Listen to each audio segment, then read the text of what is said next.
So yeah, CSS for humans. What's this all about? So Mel touched a little bit on Thick and what we do as an agency, and I just wanted to talk a little bit about that first, just to give us some context for, we're talking about a couple of our projects today, some of the work we've done with the state government, and we do try and do work that has a positive social impact. We're a B Corp, if you've heard of that. The idea is that you can be a business that makes money without ruining the planet, that's okay. And we kind of encourage other people to do the same thing. We give 5% of our revenue away to charities, and just in the last week, a couple of other studios around town have started doing the same thing, which I think is really inspiring and has been fantastic for us to see that starting to happen. I'm going to be around for the next couple of days. A couple of our other dev guys are here. Give us a wave. So if you have any questions, seek them out, and we can have a chat. So you're going to get a lot of sort of quite technical talks at this conference. This isn't one of them. This isn't a how talk. A lot of the guys that are talking sort of over the next couple of days are going to cover a lot of the things that I'm going to be introducing, but in a lot more detail. Really, I don't have a lot of code. It's not a CSS talk as such. I want to give a why talk. I want to talk about, I guess, why our work is important and how we can make a difference. So who else works at an agency here? Just get your hand up. Yeah, cool. What about at a product company or a startup? Nice, that's a lot of you.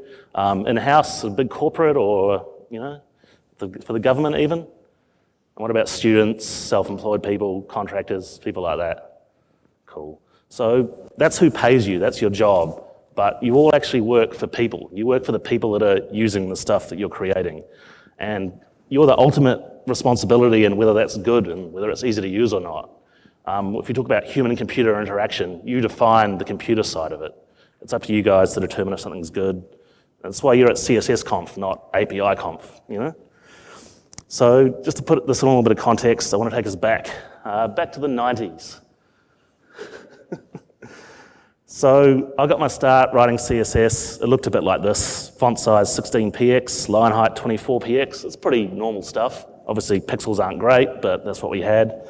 And I was really excited about the internet. It was a platform for publishing, for sharing, for telling people what we were doing and getting our thoughts out there, and everyone could share. Everyone was equal. It was really cool. Now, of course, that style, that was on an inline style, which is not great, you know? I mean, it's very vogue again now, but at the time, wasn't cool. And it was an inline style on a font tag because we had to have a bit of a fallback, you know? You had to support those other browsers. And this is the sort of thing we were hacking away at. And really, it looks pretty crude, but the way we used to make line height, we had a 24 pixel high GIF, and we put that in every 8 or 9 words in our copy to make those lines taller. So CSS was a pretty big deal. It was a pretty big improvement. We're all really excited about it. Obviously, the classical definition, separating content from presentation. What that really meant for us as practitioners, we could make the web beautiful. We could make these interfaces really nice, really easy to use. We could bring a little bit of design and art to the work we were doing. It gave control to users, and this has been lost a little bit. This is one of the big themes for me today, is that people experience the web in different ways. CSS gave them a way to define that, to have a minimum font size, to change contrast, to fix some of the cruddy websites they were coming up against. And it let us design for context. This is really important as well. You know, you print something, it looks different to when you view it on screen. This is the kind of thinking that meant we were actually set up to do responsive design before we knew to do it. So that was pretty exciting. And a lot's happened since back in the days. Our focus is a bit different now. Things have happened. There's Facebook and Twitter and social networks. There's the iPhone, the App Store, things like Uber. And what are we here for now? We're talking about, can we have a startup? Can we make the most money? Can we ship the tightest code? Can we have the best GIFs in our presentation? And when I go to a lot of meetups and stuff around town and look at what's happening internationally, a lot of people's talks are really focused on tooling and things that help us make our work. But really, why are we just talking about that all the time? Why aren't we talking about who this stuff is for? Because we're at a point now, it's 2015, the web, okay, it's a playground, it's somewhere to hack away and have fun. It's somewhere that you might get to be a millionaire, which is awesome. But at the end of the day, the web's an essential service. It's like electricity or coffee that people need to live their lives and get stuff done. As I say here, getting something done on the web, it's not a choice, it's often the only way you can do something. So we ran a project last year where we learned a lot more about this. It was officially called the Victorian Government Transaction Reform Project. We just called it services because that's what it was. It was how the state government can provide their services to people. And we ran this sort of research exercise to find out how people were interacting with the government, what their needs were. We built these shops. There was one in the city and one out in the country in Shepparton, and we had about 8 weeks to do that. So how do we build a shop in 8 weeks? Well, same way we build anything in a hurry, we'd kind of iterate. We actually built a cardboard shop in our studio, and all of our work, all of our thinking, when we were doing UX design, when we were testing the web portal we made, we did all of that in context. We're actually in a real building as such, and it gave us a chance to iterate, find out what was going to work and what was doesn't. It meant that when we were writing code, we were actually thinking about how people were going to be using it in situ. We ended up building this really, really elegant, lightweight kind of web portal, like a front end of the touring government that let you find a transaction you're looking for, you can type something in, it will find your result, and tell you what you need to get it done. This was really slick and easy to use. That was a good result. But it was kicking people off to something like this. There's a website on your phone, it's the Beekeeper application. If anyone up the back that can't see it, that's probably deliberate because you actually can't see it on your phone either.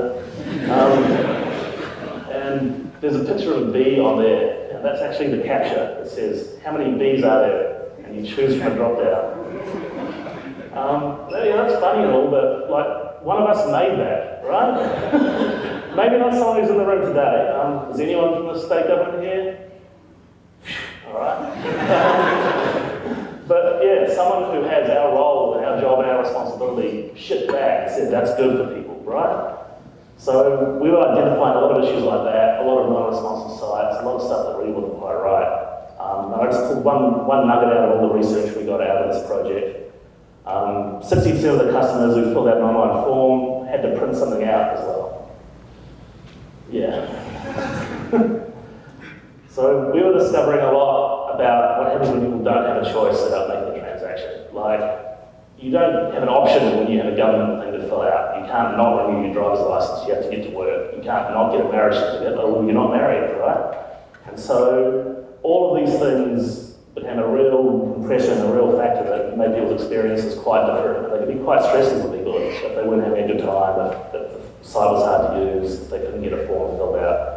And I mean, we're not talking about government stuff here, but for anyone working on a product, you'd love to be at the mandatory state in the market, right? Like, you can't order an Uber by fax. People are going to use your app, they're going to use your thing. You want it to be their only way of doing it. So a lot of the research we were doing, we started throwing out some pretty traditional stuff. Is anyone familiar with this model? It's called the Net Promoter Score. Basically, the score out of 10, would you recommend this service to someone? Would you buy from here again? Would you tell your friends to? If you go to the Apple online store and buy something, you'll get one of these in an email a couple of days later. And they kind of take the positives and delete the negatives and come up with a little metric. And just about every startup or product company in the world is using something like this to evaluate how well they're going, are they meeting the user's needs. But in this situation, where you don't have a choice, that was the wrong sort of survey, it was the wrong question to ask. All people really cared about was, did it work or not? And whether it did or didn't, they were like, you know, I had to do that. I didn't have great expectations. Some people were pleasantly surprised that the government transaction worked, but no one was holding these services to the same kind of standards as they would like a corporate site or an app on your phone. It was like, I'm worried about this, I hope it works. Either phew, it didn't, or oh, it didn't, now what do I do? I'm stuck.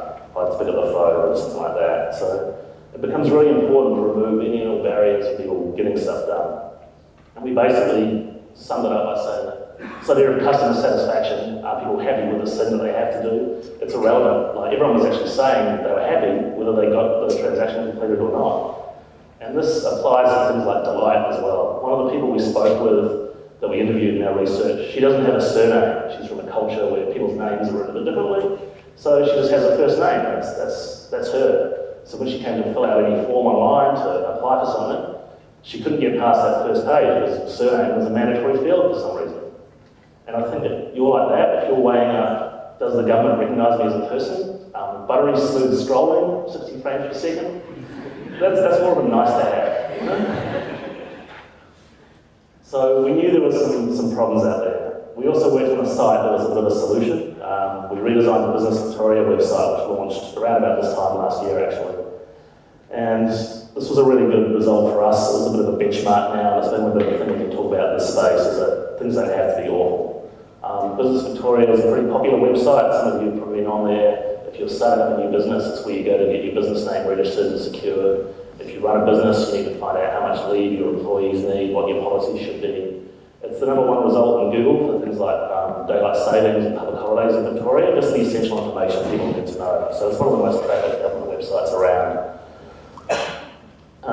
It's gone really well for us. It's been a bit of a case study. Certainly people in the accessibility community and people who are sort of struggling with the stuff day to day are really happy with it. They say, it doesn't look like a government website. How do you guys do that? That's really exciting. It's not for everyone. Whenever you do anything that's kind of new or innovative, we've got a bit of negative feedback as well. It doesn't look like a government website. People within the government themselves are quite challenged by it. Someone sort of bailed out and said, it's so big, it's simple, it's childlike. And I can just say, yeah, I was happy about that. So, how do we get to this point? They were in a bit of strife. They were getting customer feedback coming in, people saying it was overwhelming, it was confusing. It was actually easier for people to pick up the phone and call the help desk than it was to do something on the website, which that's a bit of a danger sign, right? And it kind of looked like this. There were maybe 55 decision-making points on the homepage, which is not much fun, especially if you're using a screen reader. You can listen to all of that, or if you're trying to page around all of that on your phone when it's not responsive. And really, 70% of the traffic, the two most popular things on that homepage were down there in the one-hour little box, which is not great. It had a carousel on it though. The stakeholders were all happy. They had prime homepage real estate. And once every 10,000 visits, someone clicked on that, which was really cool. And the content pages, look, they weren't much chuff either, right? There was a lot going on. And you guys are all, it's funny, it's whoa, it's not great. But this happened on purpose. Someone did this intentionally, right? This is what we were up against. We had to come in and try and solve the processes and change things so that this didn't happen. So our project was kind of defined by this quote from Adam, our creative director. What we design shouldn't draw attention to itself. It should allow people to accomplish their tasks with a minimum of fuss and in the most efficient manner possible. At its best, it will be invisible. So how do we make an invisible website? And look, I'm not trolling the guys who are going to be talking about animation and effects and things like that over the next couple of days. What I'm talking about is helping people first, making that your #1 priority, making that part of everyone on the team's thinking and responsibility. So first thing we did is we went out and spoke with real business people. We're a research-driven organisation. I'm lucky enough to sort of have as many full-time researchers and thinkers as we do developers, and they can go out and interview people, get them on video, find out what they really need. This is one of the key artefacts in our research phase. This is a bit of a matrix. It has emotional context, physical context, cognitive context, and so where you are in your journey as a business. Are you a clueless dreamer? Are you an exporter that's a major company? All of that sort of thing combined with, what device they might be on. So it just shows you can't just have breakdowns. You can't just have iPhone user as a persona. Like, people are more complicated than that, and they have different needs at different times, and you have to sort of cater to that. We made sure that all that thinking, even the code we were writing, was influenced by pieces like this. We made the site easy to use. It's simple, it's relevant, it's clear, it's efficient to get around, and everything kind of feels inevitable. You've come to the right place. There are about 2,000 pages of content before we got started, and we finished with about 1,200. So there was obviously a lot of crap on there that people didn't really need anymore. So there's the before and after shots. Far fewer decisions to make. So from 55 things to click on that homepage, we're like, let's just give them an ad, let's make that the homepage. And that was a lot simpler. It worked really well, it was lightweight, it's easy to use. Since then, it looks more like this these days. Sort of that ad on there, there's a bit more, marketing happened. But we still think it holds up. It's really nice on mobile, which is where it counts. Most of the people that come to the site get there via Google, so they kind of land on a page that has the right context line, and they're pretty happy. So this was a bit of a challenging thing. It doesn't look like the other government sites. It was quite tough to get there. And the only reason we were able to ship it the way we did is because we co-designed with the government, we worked with them. This is a shot of our war room in their office, and all of the research and all the thinking, all of the design presentation during the project happened on site with the client in their space. And they were involved deeply. We went along with all of the user testing, all of the research we did. They understood their users there, and they had a much clearer idea of what we're doing and why. And towards the end of the project, when it was time to ship, people were saying, make that font smaller. get rid of all that colour, take those pictures off it. The people that were on the team were able to stand up for the work and say, no, we know this is right, we've seen people using this, we know that it's a good decision, we're going to launch it like this. And that's the only way we're able to get it over the line, is because we've been on that collaborative journey, that co-creation process. And this is really important. We made the site accessible for everyone. Obviously there's government standards that has to be WCAG compliant, all of that sort of thing. But you can't do accessibility testing with a browser plugin. You just can't. You have to get in front of real people and give them a real product with real language on it. You have to do that. So we built this HTML wireframe for the site. It looks a lot like the finished product. That's because it basically is. It's just kind of a fork and repo. And we're able to sit down with people, get them in front of it, and have them use what's going to be the real website. It's kind of black and white format. All of our usability testing and the initial accessibility testing was done on this, which means we would get the real people who have these real needs find out what they're going to do. And that's really valuable feedback. The site itself, obviously, is WCAG compliant. It's got a nice big type. It's completely controlled by the keyboard or voice, which is really good. Yeah, we're going to hamburger menu on every page, but we also have the full navigation available if you don't want to use that hamburger. And we're really good at launch it like this without the support of Business Victoria's own team. They have a really good accessibility crew, and they work really closely with us. Some of these things took weeks to actually resolve, and this is going back and forth every day, tweaking and getting it right. You give it a voiceover testing on an iPad, things like that. It's pretty hard yet, but it's worth it. So we eliminated all of the confusion on the site. This was really important. There was a lot going on, you didn't know where to go. There's those wireframes again. So everything that was on that page had a purpose, it had a meaning. There was a title, what you can do there, why it's important, what the prerequisites were. If you were on the wrong page, because you'd come in from a Google search, we had the most relevant stuff right there, some helpful tips, and real human advice. And we got rid of all the cognitive overhead. We made the site really simple, really easy to use. You knew what was going on when you arrived there, which was important. And crucially, we made it fast. We talk about performance as a feature. There's real-time loading, which is nice. It was 72% faster than it was before we got our hands on it, which is really good. And as well as page load and page speed, we talk a lot about time to content. So we'd gotten rid of all of the sort of intermediate pages. There's no landing pages or section breakdowns. It's just nav, nav, nav until you hit content, which is really quite exciting. So it was good. Don't everyone go there at once to check it out. You might slow it down. If you did, we'd know about it because we've got tools like Calibre. When the government does something weird, like putting a pop-up window on it because it's an election, to warn people there's an election, we could see the impact that had on performance and the difference it made to load times and things like that. We're using Calibre. Thanks, Ben. You've really helped us out with this one. It's been a great tool. You can see it's loading in a couple of seconds, which is pretty remarkable for a Gov site. So that was our projects. We learned a lot from those two. But walking out of here, when you guys go out in the world, what are we going to give you? What are the tools? What do I want you to focus on to make sites better for people? When you're doing your work, when you're being a front-end engineer, when you're writing code, what should you be thinking about as part of this bigger picture that makes life better for people? First of all, user experience. Yeah, it's a trendy word. It's also everyone's job, like especially yours. This is an org chart. I just pulled off the first article I found Googling for web team org chart. Sorry, whoever this was. And it's got a structure. There's design people, there's content people, there's developer people, and there's your UX design person down there, right? That's someone's job in a box. And often what you see happening is that someone does something, it's a Photoshop file, they give it to someone like us, and I'm going to cut that up exactly like you gave me, right? I'm a really good CSS guy. But that's not really what it's about. Like, we want everyone to be a UX person. You should be a UX engineer, a UX developer. Everyone should kind of have that hat on during a project, and you should be able to speak up and say, hey, I don't know if this is right. Have we got some testing here? Have we got some research? Can we prove this is good or not? At big companies, at big corporates, often what happens is that there's some sort of approval, there's a gateway, UX happens, someone wants to sign off on a static thing, and then they want to see that exact same thing at the end of the process, and that's not right at all. We know we've got to get stuff in front of real people and have them use it first. We can't settle for the old way of doing things, otherwise it's going to be bad for people to use.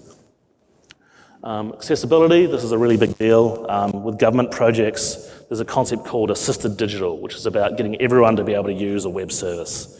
And literally everyone, like there's no edge cases. Everyone needs to be able to use this thing, and they get their information into the web service somehow. If they have to have a hand doing that, if someone's doing some data entry with them, but they're still using that web service and it needs to cater for them. I've been collecting a few tweets from people I follow. I haven't gone digging for these. They're literally just things that popped up in my timeline.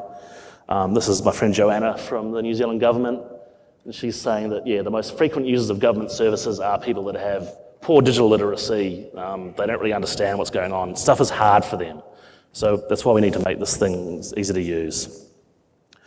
Affordance, if you know what that means, it's all about where stuff is on the screen. Does it make sense? Is that a button? Is that a button?